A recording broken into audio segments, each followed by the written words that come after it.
Sulfur Creek Loop. On this particular day, I've been spotting these forest roads in the area.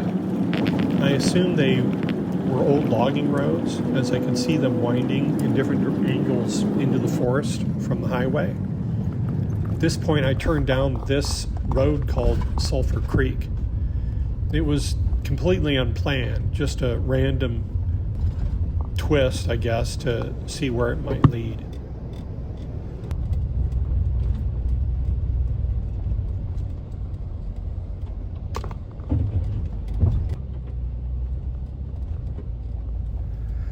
I guess that's one advantage to traveling kind of on your own. You can, I guess you're freer to just randomly go off and have these little escapes. In this way, I was very surprised at how beautiful it was. As I surprised the forest, so did it surprise me.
Adventure, in its essence, revolves around risk assessment, a perpetual evaluation of the dangers at hand. In America, we often grow up immersed in a culture of superheroes, where the focus is on conquering monumental hills or attempting car stunts.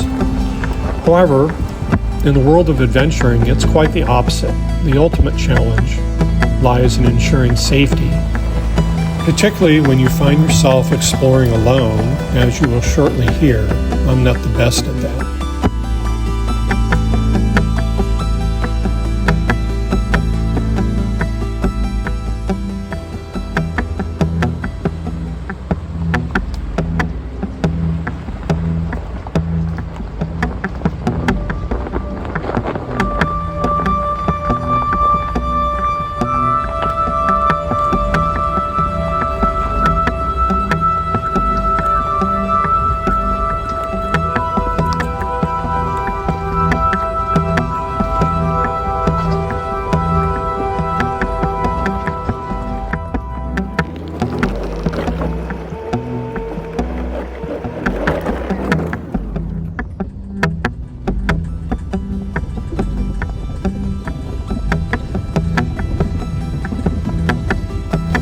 At this point, I had turned the camera off to limit its recording space. I went down the trail another half mile or so, and it became steeper and it started to narrow to where the branches started to scrape against the sides of the van. I mean, this trail hadn't seen travelers in quite some time. I had deliberately chosen kind of a less trodden path, and now was confronted with a situation where the road had become so steep and narrow that it was really impossible to back down or turn around. My only option was to forge ahead. Now the van, a little top heavy and not really true off-road vehicle. I knew it could tip or roll or get stuck in deep undergrowth. So at this point, adrenaline coursed through my veins, and as the situation grew increasingly tense and serious, at these times, the last thing you're thinking about is filming, and that's why I didn't really capture it. Suddenly realizing if something went wrong, I never informed anyone where I was going, nor did I have like a Garmin InReach text. Although my phone has an SOS function, I'm not sure how reliable that would be. One wrong turn or an unexpected obstacle could be serious. So this kind of dreadful realization left me feeling kind of foolish. In the world of off-roading, there's a saying, when in doubt, gas it out. And that's what I did. I went for broke and blasted through bushes, thick branches. Suddenly the awful scraping noises stopped, and I popped out onto a wider road. I was really relieved and thinking, wow, I thought I'd learned this lesson before, much like my experience in the Alabama hills, where I found myself perched high on a mountainside with a bike on the ground and no one around. This was a risk I shouldn't have taken. Instead of heading further up the peak, I decided to nope out and make my way down to the highway and on my way to Mount Lassen.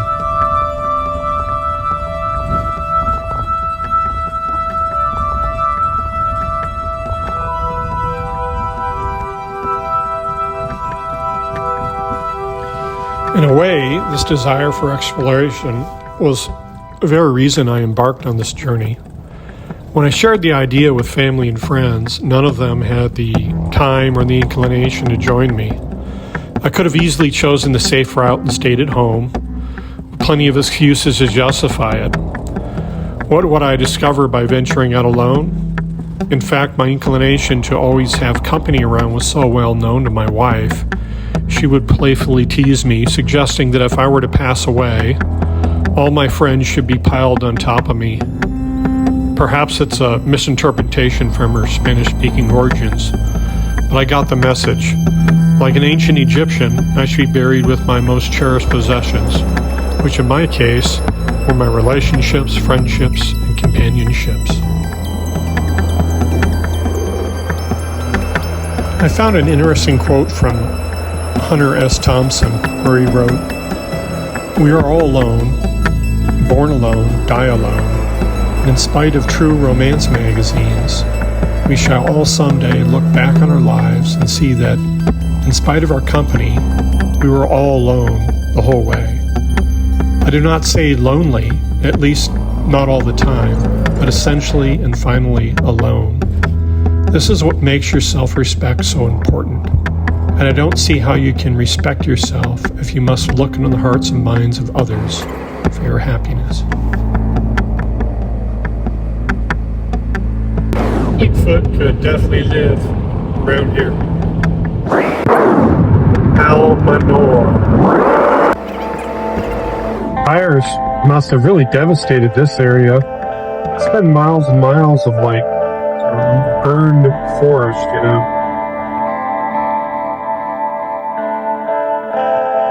Yes, that's Free Firewood over there.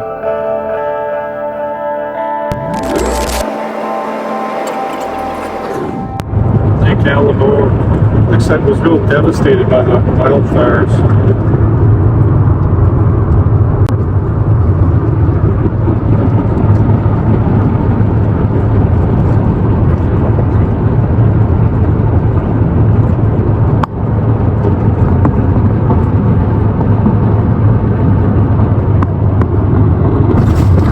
That's Lassen volcano up there. Everything's devastated here. So you're probably going to head over to Lassen tonight. Great.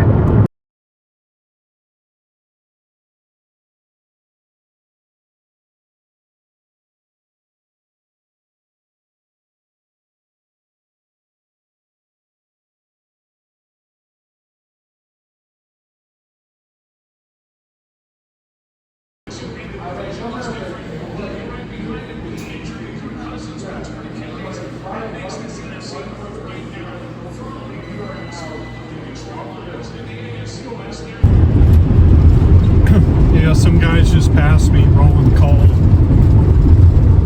And then right behind them, cop came up. And it's it looks like almost like a high-speed pursuit right now. If you're a jerk and drive like a jerk, it's only a matter of time before the law catches up with you. There they are.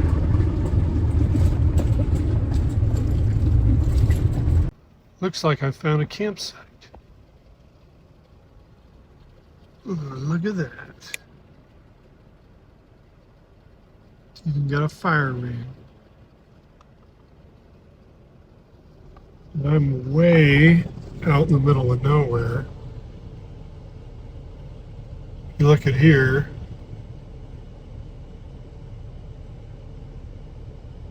this is like Lassen County. This is down like an off-the-grid road.